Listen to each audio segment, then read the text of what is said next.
Do we want to go ahead and call the meeting to order? What do I need to do that, Rodney? Gotta help assist out. I just did it. I don't get to. Can I? pledge allegiance to the flag of the United States of America and to the republic for which it stands, one nation, under God, indivisible, with liberty and justice for all. Tara, are you gonna roll call for us? I can. You're the best. So Bars is excused. Brown, Here. Buckley, Here. Coyne, Here. LaBelle, Here. Luce, Here. and Presna. Here. All right. We have a quorum. Alrighty. Appointment of acting chair to run the meeting. I guess that comes from you, Rodney. Well, it's just somebody needs to make a motion to appoint perhaps you to serve as acting Oh, chair. but I could appoint someone else, is what you're saying, You Rodney? can do that. We're going to have an election of officers in a minute. Yes. This is just to get you to the point of electing. All right, I think I can do that. Does anyone want to make a motion on the appointment of the acting chair, whom is me, to run the meeting? I will make a motion to make active chair for Liz Bernal to be active chair. Support. Awesome. So that could be a voice vote. So just Voice all in vote. favor All in favor? Aye. and any opposed. Any opposed? Motion approved. Perfect.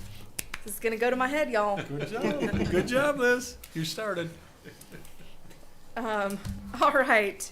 The next item is the approval of last meeting's agenda. Does anyone want to make a motion to approve the agenda, or So moved. any seconds? Se- All in favor? Aye. Any opposed? So I have motion by Buckley, support by LaBelle. Yes. Okay.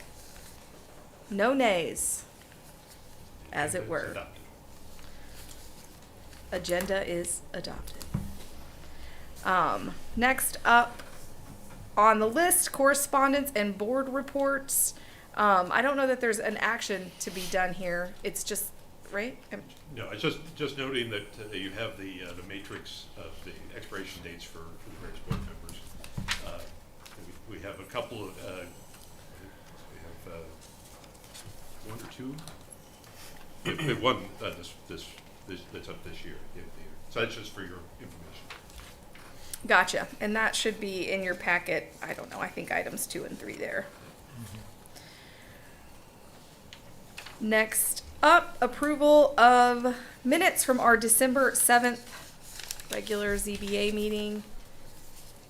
If anyone like to make a motion to approve those minutes? Motion to approve the minutes from December 7th meeting. Anyone second? Support. Give the alternate support. Yeah. All in favor? Aye. Aye. Do I need to finish like all in favor of approval of the minutes? Do I need to be specific? It actually can be good if you repeat who made the motion and who seconded it as well. Motion made by Brandon LaBelle, seconded by David Coyne. All in favor? Aye. Aye. Any opposed? It is so ordered. All right, now we will open up public comment. This is restricted to 3 minutes regarding issues not on this agenda. Comment opened at 7:05 p.m. Any comments? So we do have Zoom up where people can make comments Okay. publicly. I don't have anyone but Rick Bars on here right now, so I think he's joining later. He doesn't have his hands up, but typically if we do have someone on there, we'll go over how to raise your hand if you want to make a comment. But as of right now, I just have Rick. All right, well, Rick, raise your hand now or hold your peace. All right. Public comment closed at 7:05. Now we're on to some new business. Up first, election of officers. We need a chair, vice chair, and secretary. And Rodney's probably gonna have to help me remember how we go about this whole process. So you would open up nominations and pick one at a time. You can start with secretary or whichever one you want to start with, but you would do each office separately. And can someone nominate themselves if they would They like? can. Awesome. And you can also nominate somebody else if you choose. Okay. And basically, so you open up nominations, see how many nominations you get. When there are no more, you can then close nominations and invite a motion to appoint. Can I make nominations too? You can. It's probably, I mean, it's certainly good to let others do first, but you have All some right. as well. Sounds good. Well, we'll get rolling with election of officers. We'll start with the chair position. Does anyone have any nominations? I would like to nominate Liz. I'll support that nomination. Oh, come on. I don't know if we need a support on the nomination, but Thanks, Ryan. I do appreciate it. I was gonna so now do I have to, So- can I continue the nominations So or? the nominations are open. You can nominate somebody as well. What will happen is if there's more than one person, we will actually have to have a vote. And so Tara's going to have to go get some slips of paper. Oh, that sounds like a lot. Okay. I will, I don't want to prevent you from nominating somebody else if you choose, but, or choosing not to accept it if you choose. But, no, I think it's fine if that's how it is. Are there any additional nominations is what I should ask. Did you want to nominate yourself, Brandon? Thank you, though. Appreciate Okay.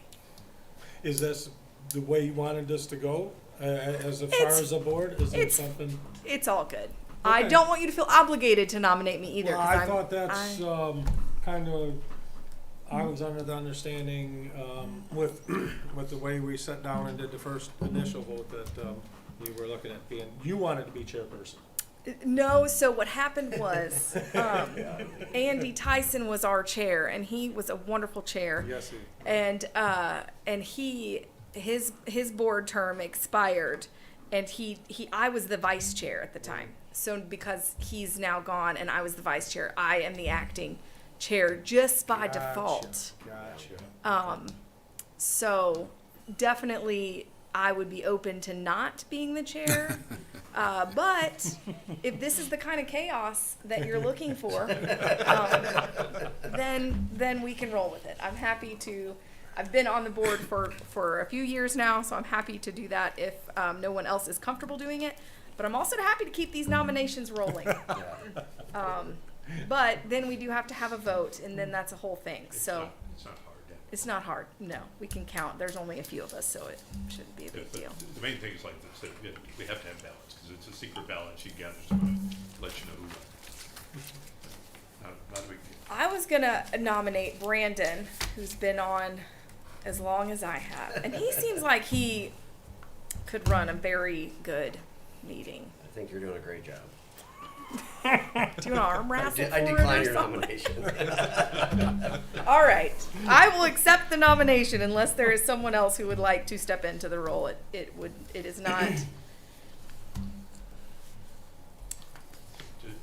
To make a motion, to invite the close nominations, that's the next step. You would close nominations, and then somebody would need to make a motion to appoint you as. the chair. Okay. And then Nominations for chair are closed.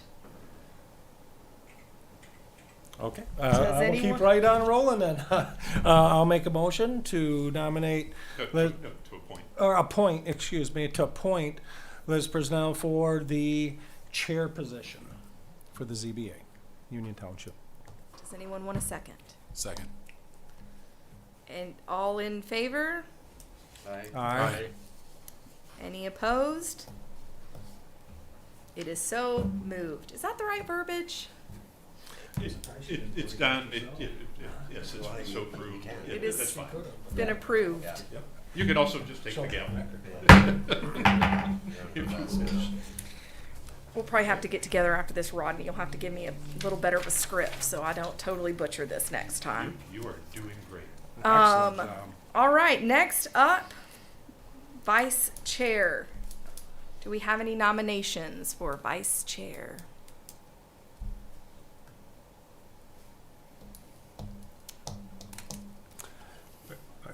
I'd like to nominate Brandon LaBelle. Support. Are there any additional nominations for Vice Chair?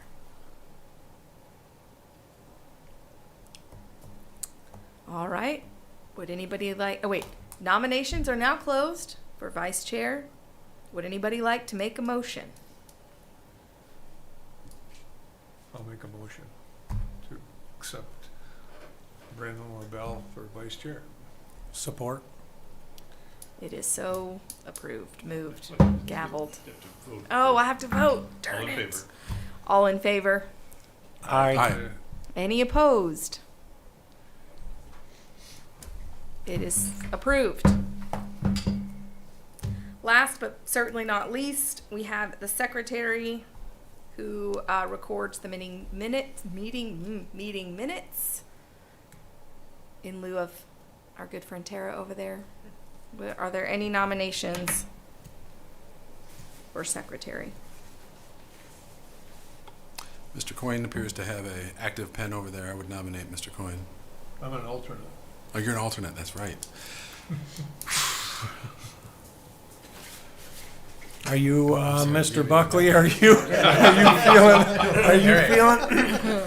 feeling the, I will say as a rule, being that I'm the planning commissioner liaison, I try to avoid an officer position on the ZBA only because I am a liaison. I am the vice chair of the planning commission as well. So I try to avoid it if possible. But I feel like even though this is your first meeting, it's a great opportunity to be involved in taking some notes and paying attention. So if you'd accept the nomination, I'll certainly nominate you for a secretary position.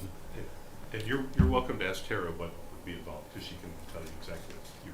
Yeah, I guess it would be involved in the secretary. I take all the minutes, so you would, once they're approved, you would sign these minutes, basically.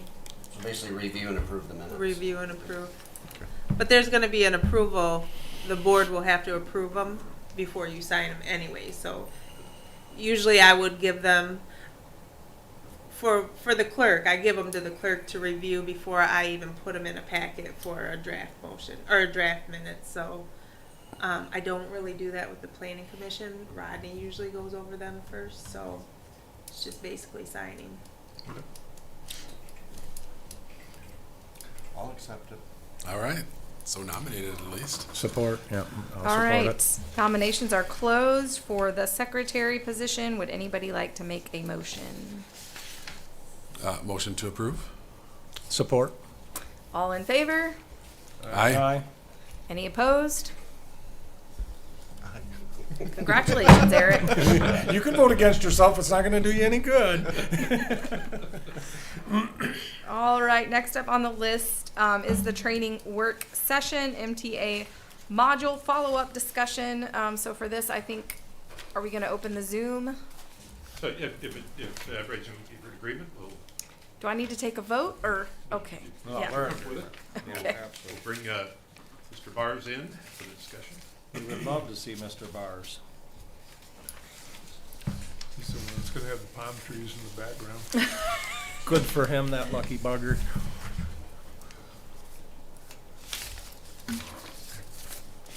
Richard, can you hear us okay? I can hear you. Can you hear me at all? Yeah, we can hear you just fine. We can't see you. I know we can't see your palm trees, but, Oh, there he is. They're on the wall behind me. oh. Good evening, Richard. Hello, there's my palm tree. Oh, hello, sorry. All right, so were you gonna kind of intro us here, Rodney? Here. So thank you. This was intended to be informal.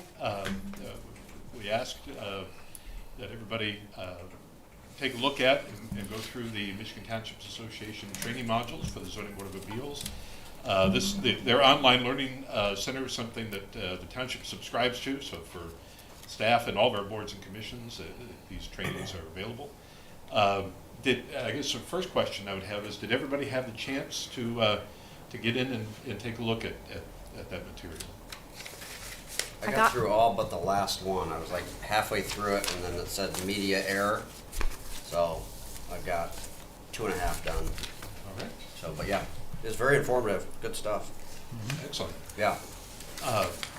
What I was, as I said, I was not intending for anything formal tonight from my perspective. I thought the training was excellent as well. I know the presenter. I've worked with him for many, many years, and so I was very happy to see that he was doing it.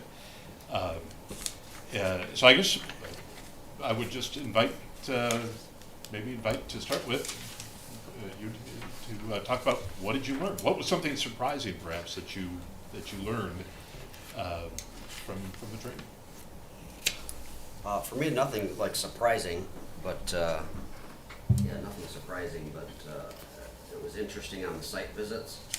You know how talking if you encounter the applicant on a site visit, how you're supposed to you just can't talk to them. So it's a weird situation, but it was interesting.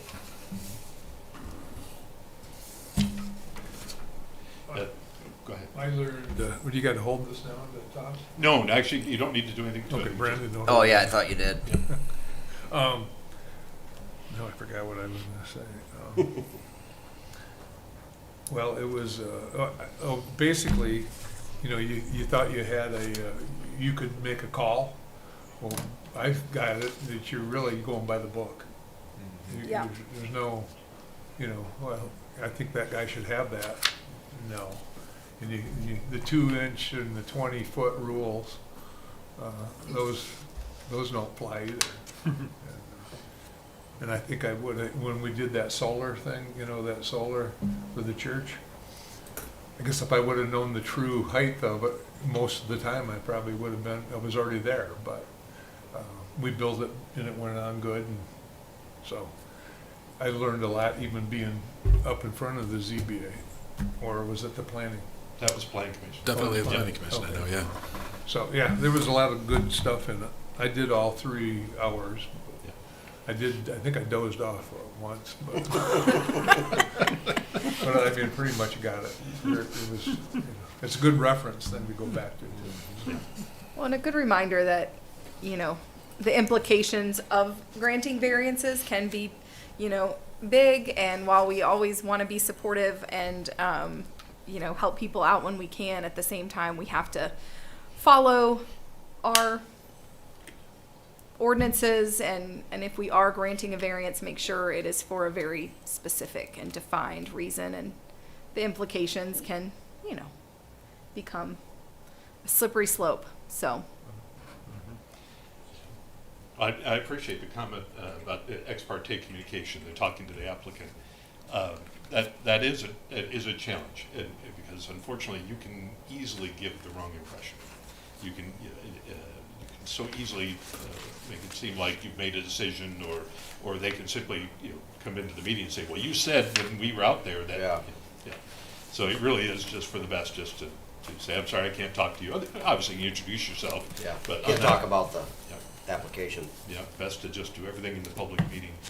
And that also, and I know this was emphasized in there as well, but that also involves your communication with one another.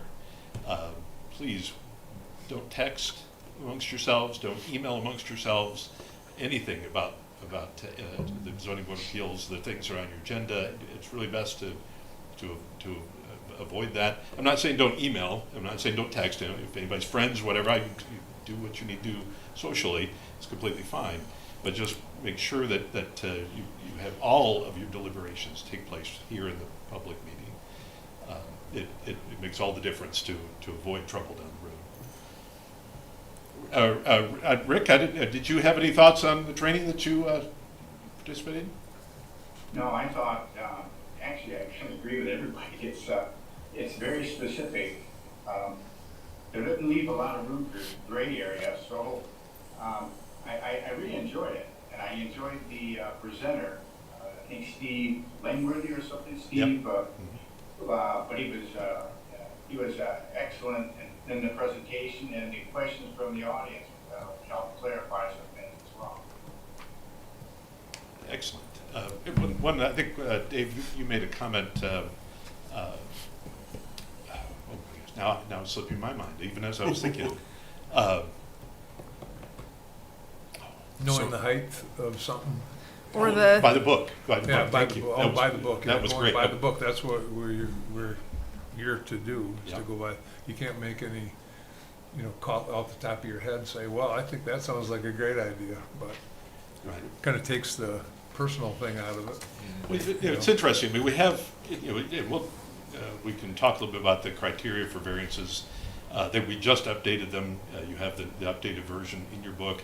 In part, the updates were done in response to previous board's comments, especially trying to answer the question, what do these mean? Terms like substantial justice, practical difficulties, what do these really mean? And so in updating that section, we kind of expanded the criteria a bit, and it was all about kind of giving you a few more data points you can kind of think about.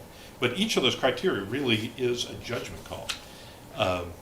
Even something as plain as the reason for the variance is not self-created by the applicant or the applicant's predecessors on that site, which is one of the criteria. That seems plain, but in reality, it's a judgment call. Because the issue, the guy may have done X, but in reality, the reason X is an issue is because of something innate to the land. Even though he may have taken an action or something that may have resulted in the need for the variance, the underlying cause may actually be something else entirely. So each of these criteria, when you're considering variance, it really is a judgment call. I think Steve may have referred to this body as a quasi-judicial body. That certainly is a term that I've used in the past. And it is because you as a group, the 5 members who are sitting as a Board of Appeals, are essentially operating together as a judge. And often we occasionally have an attorney, the township attorney present, but often we have applicants that bring attorneys because it is essentially a legal action in that sense that you're making a judgment call. So it is both important to stick closely to the criteria, but also to understand that you absolutely do need to use your judgment.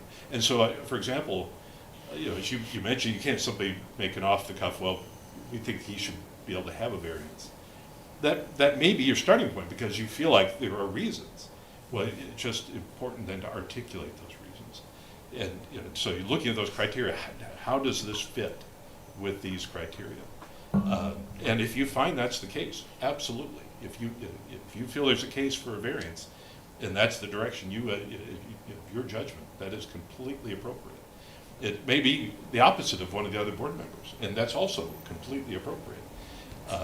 Cases before the Board of Appeals often are not unanimous votes. Oh, come on, really? And in fact, if they are, there's probably a problem. Either the problem is really obvious, and the variance is really obvious, or more likely there's a problem in terms of how the Board of Appeals is doing business. Because it should be a tough call, almost in every case. Many of the times, Peter is able to keep cases from coming to you. We work with the applicant. We try to, okay, how can we solve this? Can you adjust this? And so there are many cases that start out as potential variances, but get resolved within the bounds of the ordinance. So the ones that come to you are going to be the tough calls in almost every case.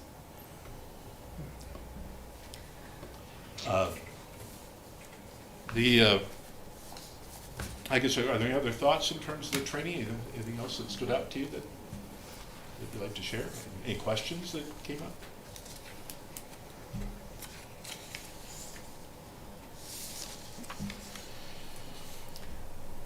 All right. Well, I do definitely appreciate you doing it. This is something, this training is something that the Board of Trustees has emphasized.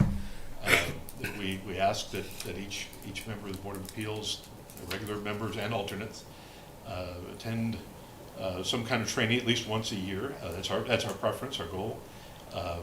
Same thing with staff. We have continuing training that we do, to keep up to speed. So you have done it for this year, and certainly encourage you to finish the last one if you're able to. If you have trouble with it, let us know. Yep. But I encourage you to look at some of the other trainings that are on the MTA site. All of that is open to you. So even if you're interested in something that has nothing to do with planning and zoning, they're all available. If you'd like to learn more about assessing or elections or whatever else that might be on there. Or you need to go to sleep. There you go. Take a nap. Well, Oh. that's what I know, the zoning ordinance I book is got for. that. It's great bedtime reading. I think, Are we ready for item C on our new business? I think we covered the things that I think you covered the same things I was going to bring up, so, yeah, we're all set. Wonderful. All right, we'll move on to item C under number 8, new business, introduction of updated section 14.4 in the zoning, for the zoning board of appeals. We'll start off with an introduction from Rodney. Thank you. So just a couple of quick comments. We adopted a new zoning ordinance in 2020 in the midst of COVID. And as our consultant at the time said, and as I've said in many prior projects I worked on as a consultant, anytime you adopt a new ordinance, there are typically things that come up that need to be tweaked later on. And we did have a punch list set of amendments that were adopted in 2021. We had another list of items that were coming up as we were continuing working with the ordinance that the Planning Commission reviewed and held a hearing on last year in 2022, and those were adopted ultimately by the Board of Trustees just earlier this month. They became effective just a week or so ago, I think. And in the second group were updates among them were updates to the Zoning Board of Appeals. What we did in the ordinance as it was adopted in 2020, the Board of Appeals provisions were actually split in 2 separate places. And it was kind of awkward. There was one that was just titled Variances and Appeals, and there was another section titled Zoning Board of Appeals. We wanted to bring them all in one place, but also in the meetings we did have together with the Board of Appeals, as I think mentioned earlier, there was some question: what does it mean, this term practical difficulties? What does this term mean, substantial justice? They're very subjective terms. And the previous ordinance had several criteria, but they were very, very general. And so what we did is we went back and looked at how can this be made a little bit easier to work with in terms of having a little bit more meat for you as you're considering variances, while still being directly tied back to the state act that we work with. And so in your packet, the ordinance section starts on the page 28, and it has how the board is created. It talks about conflicts of interest and duties and such, and then on page 34, the subsection K, it's just titled Variances. You have the standards for review, and you'll see there. There's subsections A all the way to H. And so this is essentially expanded version of what you had in the ordinance before. And it just tries to give you a little bit more to work with in terms of making these decisions. And so these are, you might think of these as yes or no questions. Yep. Essentially, if you answer yes, that strict compliance with the specified standards will deprive the applicant of rights commonly enjoyed by others. That's a valid reason to be considering a variance for that case. But even here, as I said, these ultimately are not black and white, yes or no. You're really going to have to look at the circumstance specific to that case, specific to the land involved. But some of the elements that are in here that are new are things like the public safety section. That's a check for you to look at. If we grant a variance, are we going to create other problems? This is part of substantial justice to the neighbors. It's part of considering the public interest to the community. That was one of the items in the training. Talk about that you have to balance the private property rights with the public interest. And so this public safety section, you might say, is balancing on the public interest side of things. More than mere inconvenience, one down at the bottom of that page, it's one to look at, is this really a variance? Is this really does this really warrant a variance? Or is this just, they're asking because they prefer to do it a different way than they might otherwise. And the last one, item H, the minimum necessary action. This was really a reminder that you do not have to grant the variance that's requested in full.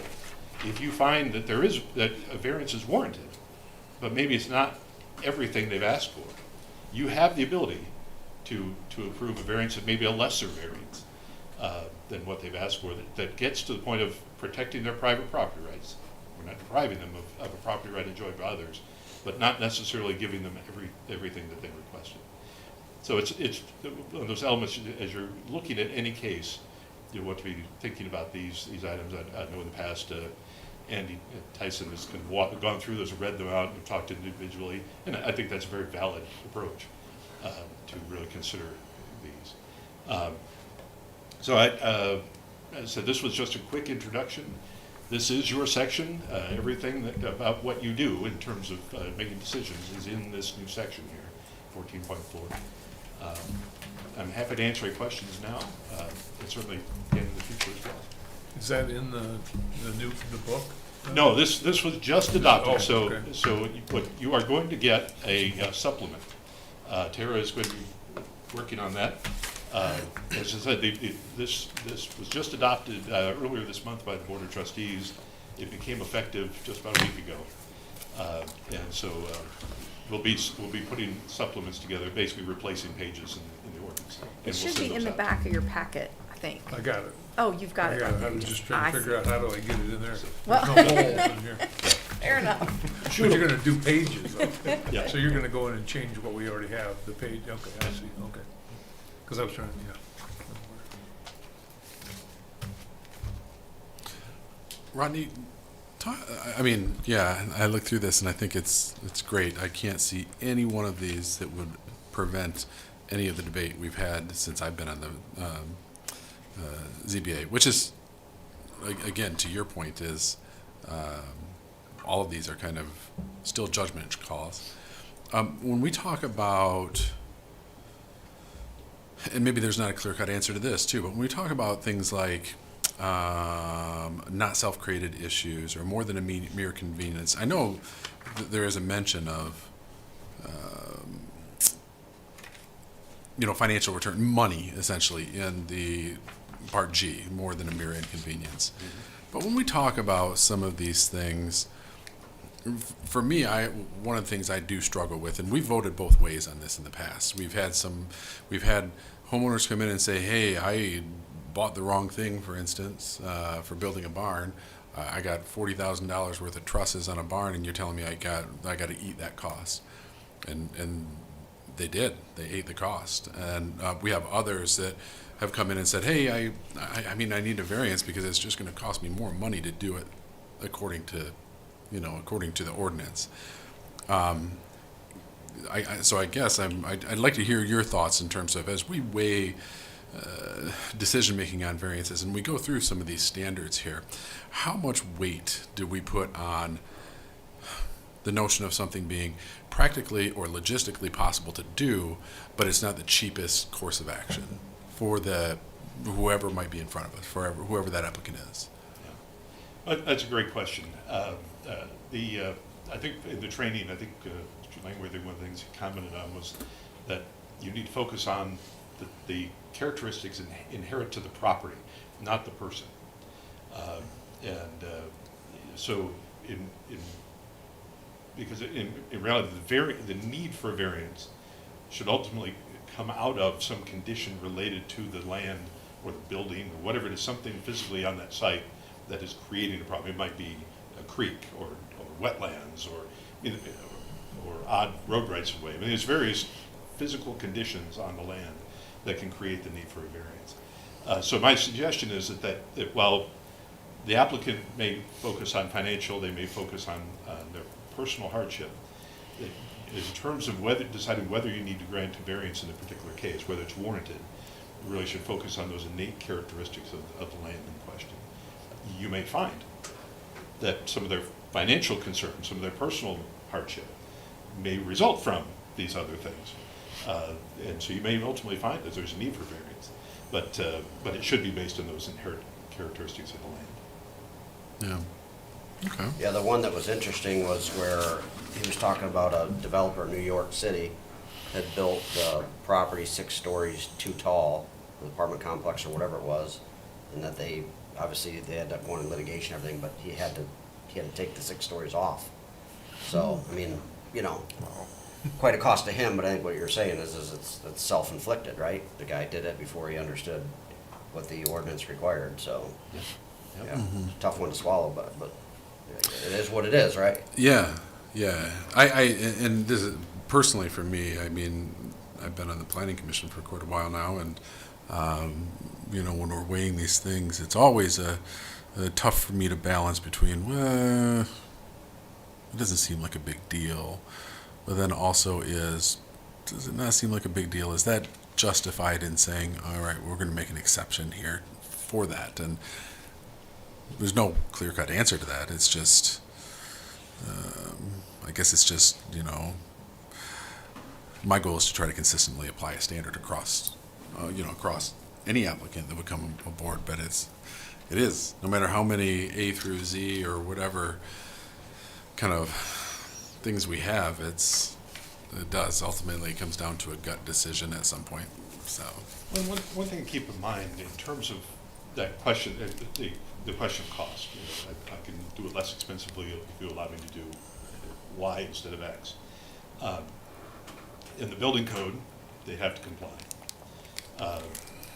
You know, there's health and safety reasons, obviously, in the building code. Frankly, there are similar public interest reasons, and in some cases, health and safety reasons related to zoning.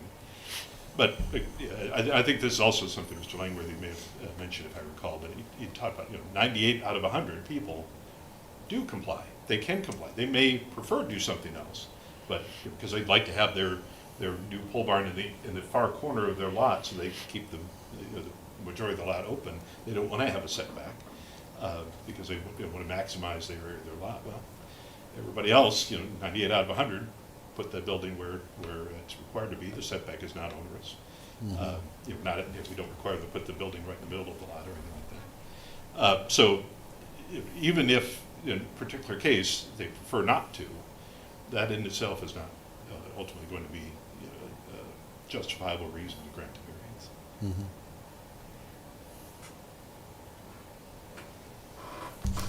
Thanks, y'all. Are there any additional questions associated with the updated section? Not at this time, but will you keep it open so I can ask several questions in the future? Well, this is what I was going to suggest, actually, with regards to that. First of all, I mentioned earlier, don't email amongst yourselves. You individually are welcome to contact myself or contact Peter anytime you have a question. Anytime. Just send, you have our email addresses, you have our phone number. What we'd like to do is if you email us, we'll probably email everybody back. And it's not because we want to spread that out, other than if you have a question, I can almost guarantee that somebody else on the board has a question, has that same question. It happens all the time. So please, as you have questions, you're welcome to contact us, call us, email. We'll answer them. As I said, we may share it with everybody, so everybody gets the same answer. But that is always appropriate to do. So please take advantage of that. We're available anytime you need on that, especially email. We'll get right back to you. I had one more question. It's not, maybe it's a tangent to what we're discussing right here, but it just occurred to me because of what you just said, but also you mentioned something earlier as well, when it's not uncommon for an applicant, it happens in the planning commission all the time, not uncommon for an applicant to bring an attorney with them. And I know at the planning commission, we had made it, at least made it very clear, I can't remember if we put it in our kind of official policies, procedures, or bylaws, that sort of thing. But essentially, letting people know that at the Planning Commission, that if there's an attorney present and we want an equal representation on our side, that the Planning Commission can table it until there's an attorney present for the township as well. Have we, I can't remember if we've had that conversation for ZBA or if that expectation, or maybe if it's just an awareness issue or what. You triggered it when you mentioned attorneys and that sort of thing. Well, it's a good question. At our December meeting, we had the Township Attorney present, Eric Morris was here. That was at the request of staff, and it was primarily because the case involved a church. And churches have a special status in zoning because of a federal law, actually, the Religious Land Uses and Institutionalized Persons Act of 2000. Essentially elevated churches, almost reversed the way churches are treated versus other non-religious public assembly facilities, and kind of elevated them in terms of providing an additional level of protection. And so the attorney was present primarily to provide any legal advice that might come up related to that particular issue, because it was a question of land use related to the church that was before the Board of Appeals. Typically, the attorneys have not, township attorneys have not been present. But what it will say is that if this comes up, if you have an attorney present for an applicant, and you feel as a board that you would like to have legal counsel, it is absolutely appropriate to postpone action. So typically, almost everything comes before you as a hearing process. So in that kind of a case, you would hold the hearing, they would have their opportunity to speak to you, that attorney would can talk about whatever they want to talk about, and then basically after the hearing is closed, if you choose to, you can then say, we're going to invite our attorney to attend the next meeting, we'd like to have some legal counsel on this, and so if there's a motion, you can essentially postpone further action till the next meeting, and with the request that the attorney be present. So if we haven't had need so far, but if it becomes a point where you as a board feel that you would like to have the attorney present at each meeting, that is certainly an option. You have access to that legal counsel if you need. And well, the reason I bring it up, and to be honest, it occurs, well, we don't have as many ZBA meetings, but it occurs far more frequently at the Planning Commission than it does. I think I've only seen an attorney here at a ZBA meeting once. It happens more at the Planning Commission meetings, and I think it's important that as a body, whether it's Planning Commission or ZBA, that we do have an open conversation that people understand. Because when an applicant comes to us, whether it's for ZBA or whether it's a Planning Commission, and we tell them that we want to table a topic, that applicant's response is, this is about money, this is about, this is urgent, you're just delaying the process. There's a lot of pushback, and in the moment, it's very difficult to stand up to that and say, I understand, but your emergency is not necessarily the township's emergency. It's we have to have all the information we need. So I think it's important to just be articulated and spoken that we have that right with this body to ask for, hey, there's attorneys here, and attorneys all love to tell us what the law is, what we can and cannot do, but what we always can do is ask for our attorney to provide a response, a rebuttal to what they're telling us. So yeah, I just want to make that observation, I guess. And that is something to keep in mind, is that the applicant's attorney is an advocate. They're going to say what the law means, but they're going to say what the law means as it benefits the applicant.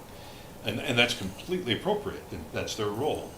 But it does mean that you are not getting necessarily unbiased or complete legal advice, because you are not their client.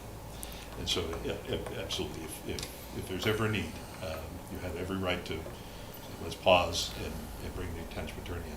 No, we don't have the township attorney here every time because, frankly, our fees would have to be a lot higher to do that. But when there's a need, we absolutely bring them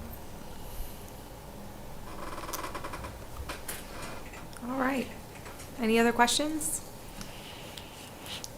All right, we'll move into number 9 on the agenda, other business. Does anybody have any other business to bring up? Any planning commission updates, Ryan? I would only say that we did take action at the last meeting to we made a motion to initiate a master planning review. There's still a lot of decisions to be made about the extent of what that review would be, and whether or not we seek external consultation or whether we just essentially hatchet or a scalpel type of review. But we have taken action to do so. So that will be more information coming there. Thank you. I can share one thing just under, I suppose it's other business. We do have right now one potential case that may be coming before you. We have a ordinance matter that it looks like they may ultimately be seeking variance to try to resolve that case. So right now they haven't applied for anything. They've not anywhere to the point of doing that yet. But we may be having another meeting. Your next regular meeting is in May.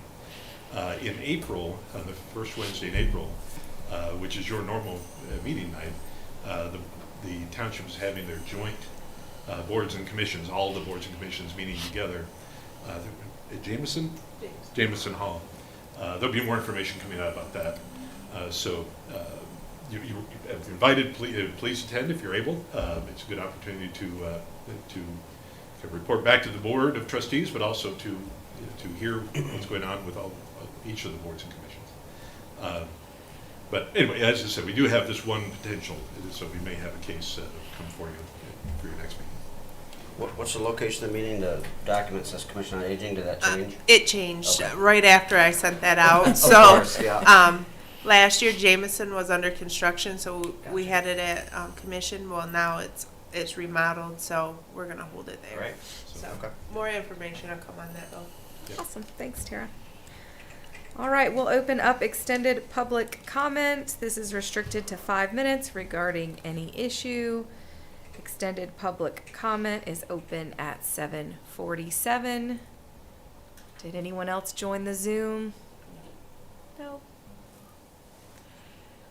All right, extended public comment is closed at 7:47. On to number 11 here, final board comment. Does anybody have any comments? I was just gonna say welcome to all the new faces. We're definitely excited to have you here. It's always an adventure. I would like to say thank you to everybody. There's a few of us here that sat on a couple different boards here at the township, but I just wanted to reach out to say thanks, Liz, for stepping up as chairperson, Brendan, and Eric to take over the officers' positions for the ZBA. I can't thank you enough. Oh, thank you. We appreciate it. Any other comments? I would put out, I was going to make an observation earlier when we were talking about not speaking to, applicants for, if it's a site visit or something like that. When you have your phone number on the website, Uniontown website, friends will find it, other people will find it, and they will text you or call you. It is true. And I always tell people, because having been subject to a digital hold on my communications more than once in the planning commission, the best thing to do is to just not respond at all. Don't respond. Don't even say, hey, I can't talk about this. Just don't respond to text messages or those sorts of things. That's just my comment on that. That's a good note. I do sometimes forget our information is out there, and small town folks know, they know who you are. So Yeah. I think mine is listed as that SOB, then Ryan Buckley. no way. Oh. All right, well, if there's no additional comment, we'll move to adjourn the meeting, and if there is some fancy process here, Rodney, you will have to help me out. I'll make, Mention the time, 7:49. Meeting adjourned at 7:50 p.m. All in favor? All in favor? Aye. Any opposed? It is so moved.